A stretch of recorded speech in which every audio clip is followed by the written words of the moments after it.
Definitely আছে।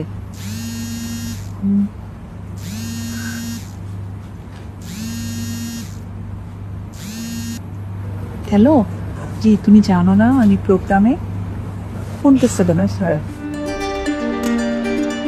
শুটিংয়ের মাঝখানে হঠাৎ আমেরিকা থেকে ফোন করলেন শাকিব খান। অপু ফোন ধরেই শাকিবকে বকাঝকা করতে শুরু করলেন। অপু বলেন, তুমি আমাকে ফোন করেছো কেন?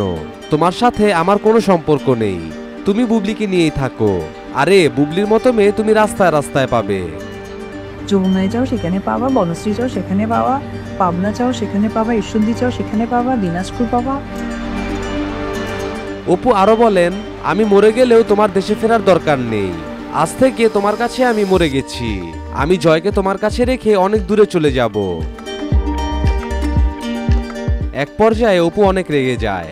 তারপর তিনি বলেন, শোনো সাকিব, আমি নিজের থেকে বেশি তোমাকে ভালোবেসেছিলাম, কিন্তু তুমি দিন শেষে বুবলিকে আমার চেয়ে বেশি ভালোবাসলে। মনে রেখো, এই বুবলি তোমাকে একদিন বিপদে ফেলবে, তখন তুমি আমার কথা মনে করবা আর আফসোস করবা। এভাবেই নিজের রাগ কন্ট্রোল করতে না পেরে শেষ পর্যন্ত নিজে থেকেই কল কেটে দেয় অপু বিশ্বাস। হ্যাঁ, signature baby beauty parlour and পুজোর জন্য অনেক অফার রাখা আছে। আর সবচেয়ে বড় কথা যে পুজোর প্রিপারেশন মানে তো আসলে পার্লার ছাড়া কোনো ওয়ে থাকে না। না, আমি ওখানে অফারও দিব, পুজোর অফার ডেফিনেটলি আছে।